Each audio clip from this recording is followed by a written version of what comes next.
Idol, madami na akong na-invite kaso wala pa akong ton. May proof of withdrawals na ba yan? So guys, ito yung follow-up video natin for Cryptasker. So alright guys, so alam nyo ba, nakakatawa tong project na to kasi nga, kahit pa paano kumikita tayo. So ito yung sinasabi ko sa inyo last time na i-maximize natin yung project. Then sa side nila, hindi naman sila malulugi kasi allocated budget yung binibigay nila for us.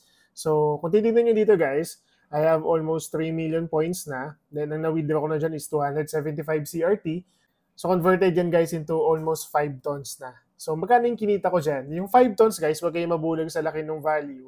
Most likely, bibigyan ko kayo ng basic computation. So paano ba tumatakbo yan? So imagine guys, kaya natin mag-maximize ng 25,000 points. Ang magiging gas fee mo dyan is 0.85 ton.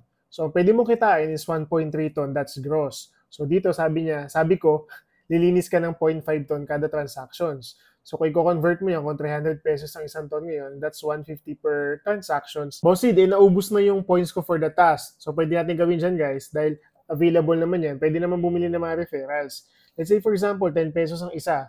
So kailangan mo ng tatlo para sa 30,000 kasi nga 10,000 per referrals eh. So yung 150 na net mo, minus mo ng 30 pesos for the referrals, may 120 pesos kang linis. So every time na makakapag-create ka ng 30,000 transactions, pwede kang kumita ng 120 pesos. Pwede mo na agad i-withdraw yan ha. Guys, ganito ha, para mas maintindihan ng bawat isa. Yung pinakita kong computation sa inyo kanina, yun yung way para kumita tayo dito sa application na to.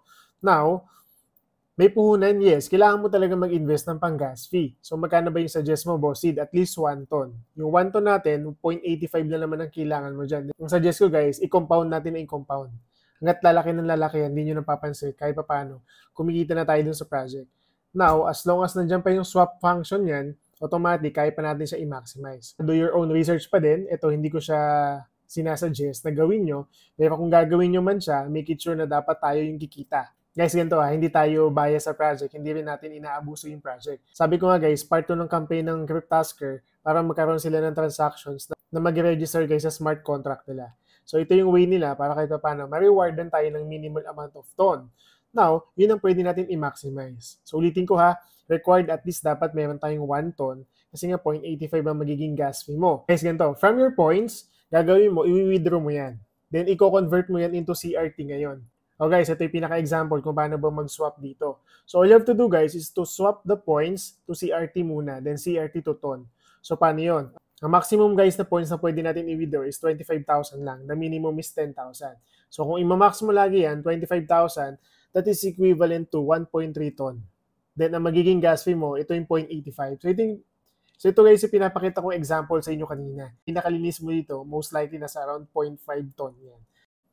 So guys, after mo mag-swap, punta ka naman ng convert. So from the CRT token, papunta naman kay ton para ma-withdraw na natin. So ito, napaka-minimal lang ng gas fee niya. So hindi mo na dapat alalahanin yan. Kaya nga kailangan natin, required natin is at least 1 ton. Kung bakit 75,000 yan guys, kasi inipon ko siya. Nakakatipid kasi tayo sa rate kapag medyo isahan siya. Pero hindi ko siya suggest guys Ang suggest ko sa inyo, ulitin ko, 25,000, 10,000, 1:1 transaction kayo. Huwag niyo akong gayahin. Gusto ko, ma-save nyo muna. Kumita muna kayo, then i-compound nyo na paulit-ulit. So ito guys yung mga naging transactions ko. So naging successful na yung 2.65 ton kasi dalawang transaction yan.